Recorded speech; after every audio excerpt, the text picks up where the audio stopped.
نہیں کر سکتے۔ اب آئے رب فرماتا ہے تم میری نعمتوں کو گن نہیں سکتے، شمار نہیں کر سکتے۔ اگر مثال کے طور پر سمجھانے کے لیے میں بتاؤں، اللہ نے انسان کو اتنی نعمتیں دی ہیں، اتنی نعمتیں دی ہیں، جیسا کہ رب العالمین نے انسان کو آنکھیں عطا فرمائی ہیں۔ اصل میں احسان تو ہے مگر جتلاتا نہیں رب۔ پھر اللہ نے حضرت انسان کو سننے کے لیے کان دیے، احسان تو فرمایا مگر کبھی جتلایا نہیں۔ رب العالمین نے انسان کو دیکھنے کے لیے آنکھیں دی، احسان فرمایا مگر جتلایا نہیں۔ اللہ نے انسان کو بولنے کے لیے زبان عطا کی، احسان فرمایا مگر کبھی جتلایا نہیں۔ رب العالمین نے انسان کو کام کاج کے لیے ہاتھ دیے، احسان فرمایا مگر جتلایا نہیں۔ اللہ نے انسان کو چلنے پھرنے کے لیے پاؤں دیے، احسان فرمایا مگر جتلایا نہیں۔ رب العالمین نے انسان کے لیے روشنی کے لیے چاند سورج ستارے دیے، احسان فرمایا مگر جتلایا نہیں۔ رب العالمین نے انسان کے کھانے کے لیے یہ پھل اور سبزیاں پیدا کی، احسان فرمایا مگر جتلایا نہیں۔ اللہ نے انسان کی خدمت کے لیے جو پائے پیدا کیے، احسان فرمایا مگر جتلایا نہیں۔ رب العالمین نے صدیق اکبر کا مولا ہمیں دیا، احسان فرمایا مگر جتلایا نہیں۔ اللہ نے فاروق اعظم کا آقا ہمیں عطا کیا، اللہ نے حضرت صدیق اکبر کا جو آقا ہے وہ ہمیں عطا فرمایا، تب رب نے اپنے انداز کو بدل دیا۔ اللہ وحدہ لا شریک نے فرمایا، رب العالمین فرماتا ہے کہ جب میرے محبوب کی باری آتی ہے رب پھر کہتا ہاں ہاں اب احسان بناؤں گا۔ جب اپنے محبوب کی باری آئی رب العالمین فرماتا ہے ہاں ہاں اب احسان بناؤں گا۔ جب آمنہ کے لال کی باری آتی ہے، جب عبداللہ کے رات گزارے کی باری آتی ہے، ارے جب عبدالمطلب کے پوتے کی باری آتی ہے، صدیق اکبر کے مولا اور آقا کی باری آتی ہے، فاروق اعظم کے آقا اور مولا کی باری آتی ہے، عثمان غنی کے آقا اور مولا کی جب باری آتی ہے، ارے مولا علی کے مولا کی جب باری آتی ہے، رب کے جب جان کی باری آتی ہے، رب فرماتا ہے اے لوگو میں نے تم پر احسان فرما دیا کہ میں نے اپنا محبوب تمہیں عطا فرمایا۔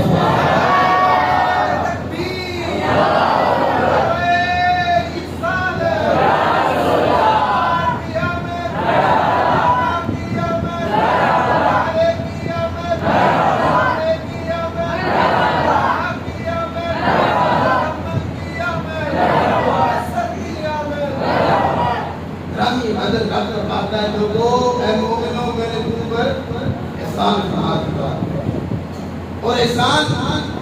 کیوں کہا؟ کیونکہ اللہ نے باقی جتنی بھی نعمتیں عطا فرمائی ہے ان سب کی مثل دنیا کے اندر موجود ہے، اور نبی پاک صلی اللہ علیہ وآلہ وسلم وہ نعمتیں عظمیٰ ہیں کہ جو دنیا میں بھی کام آئیں گے، حشر میں بھی کام آئیں گے، قبر میں بھی کام آئیں گے۔ گرامی قدر آئے میرے آقا نبی پاک صلی اللہ علیہ وآلہ وسلم کے میلاد کی طرف چلتے ہیں، آئے تفسیر کی کتب کے اندر ملتا ہے میرے آقا نبی پاک صلی اللہ علیہ وآلہ وسلم کی پیاری ماں جناب حضرت سیدہ آمینہ رضی اللہ تعالی عنہا آپ فرماتی ہیں کہ جب میرا لال میرا محمد میرا بیٹا میرے شب ازل میں تھا، آپ فرماتی ہیں کہ میں شہر مکہ کی عورتوں کے ساتھ جب کنویں سے پانی بھرنے کے لیے جایا کرتی تھی نا، جب دوسری عورتیں کنویں سے پانی بھرتی تھی میں دیکھتی تھی جو بھی عورت کی باری آتی وہ اپنا ڈول رسی کے ساتھ باندھا وہ کنویں میں پھینک دی، پھر وہ بڑی مشقتوں کے ساتھ اوپر کھینچتی۔ آپ فرماتی ہیں جب ساری مکہ کی عورتیں پانی بھر لیتی پھر میں محمد کی ماں کنویں کے قریب آتی، بس میرا بیٹا کے قریب آنا ہوتا تھا، کنویں کا پانی خود بخود اوپر گرا پڑتا ہے۔ آپ فرماتی ہیں نے جب کنویں سے پانی نکال دی بڑی مشقتوں کے ساتھ کھینچ کر آتا پانی، لیکن جب میں کنویں کے قریب جاتی مجھے کنویں میں ڈول پھینکنا نہیں پڑتا، آپ فرماتی ہیں مجھے کھینچنا بھی نہیں پڑتا، میں محمد کی ماں آمینہ جب کنویں کے پاس جاتی ہوں کنویں کا سارا پانی اتر آ جاتا ہے۔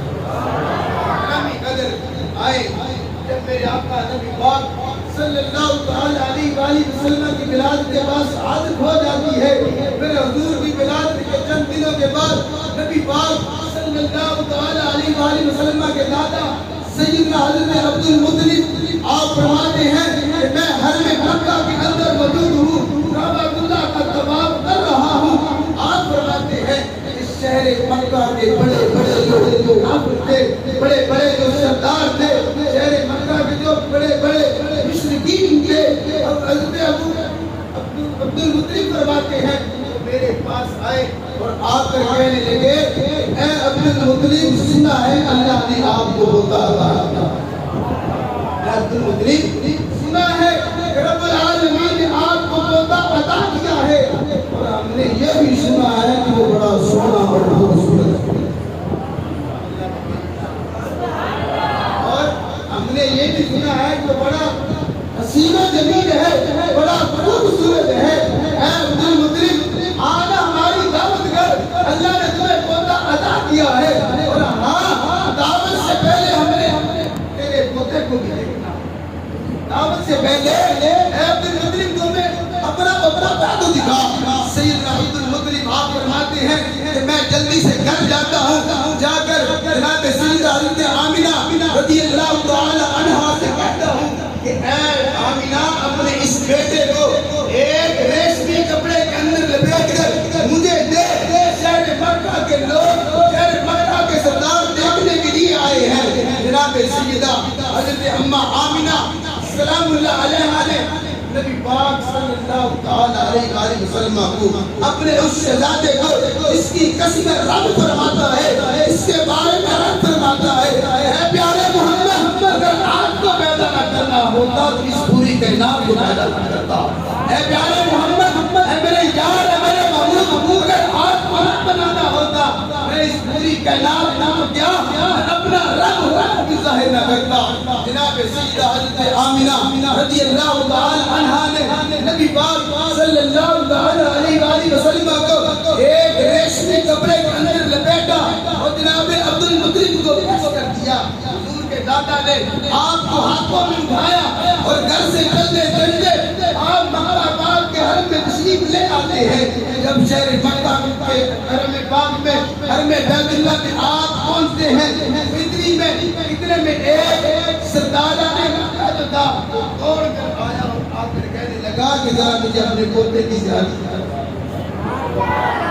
اے عبد المطلب ذرا مجھے اپنے اس پوتے کی زیارت کرو۔ حضور کے دادا سیدنا حضرت عبد المطلب آپ نے پیارے آقا نبی پاک صلی اللہ تعالی علیہ وآلہ وسلم کے چہرہ مطلوبہ سے رخ مصطفیٰ سے جب نقاب اٹھایا، نقاب پیچھے کیا تو نور کی ایک شعاع چہرہ مصطفیٰ سے اس مطلوبہ کے نور سے نکلتی ہے جو آسمان تک روشن کر دیتی ہے، جس سے پوری کائنات روشن ہو جاتی ہے۔ گرامی قدر لکھنے والے نے لکھا کہ جب حسن تھا ان کا جلوہ انوار کا عالم کیا ہوگا، ہر کوئی دیدار کا عالم کیا ہوگا، وہاں پر میاں محمد پورا گجراتی آپ بھی بول پڑے کہنے لگے ماریا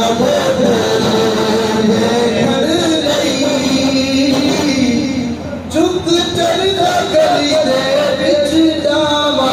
مایا تیرے بیٹھڑ لئی، چک چلتا کری دے بچ جاوا میں لوگا بانے سوت کتی دی تند تیری آیتا دے مباوا وے مایا تیرے بیٹھڑ لئی۔ پڑھ سکتا کہ نہیں؟ پڑھ سکتے کہ نہیں کو جاگی؟ ہم لوگ سے ہی ہے مل کے پڑھو نا، صبر ہوتا مایا وے تیرے بیٹھن لئی جھک جلدا کری دے وچ جاواں مایا وے تیرے بیٹھن لئی جھک جلدا کری دے وچ جاواں میں لکھاں باویں سکھ کر دی تن تیریاں یاداں دیے میں پاواں پاگل دی سادی نہیں لگدا پاگل دی سادی نہیں لگدا ساڑے اگ ہج ساڑے سیک ہجر دی اگ دا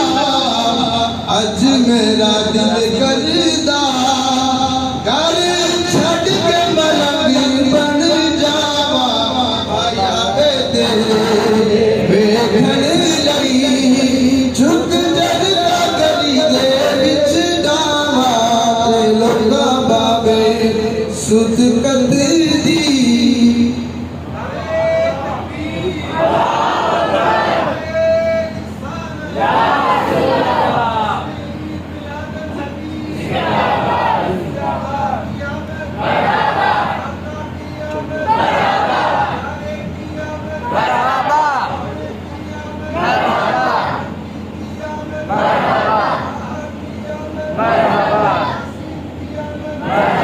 قدر جب ان سرداران مکہ نے بددعا کے مکڑے کی چہرہ یوسف کی زیارت کی نہ کہنے لگے کہ اے عبدالمطلب جیسے سنا تھا یہ آپ کا پوتا اس سے بھی زیادہ حسین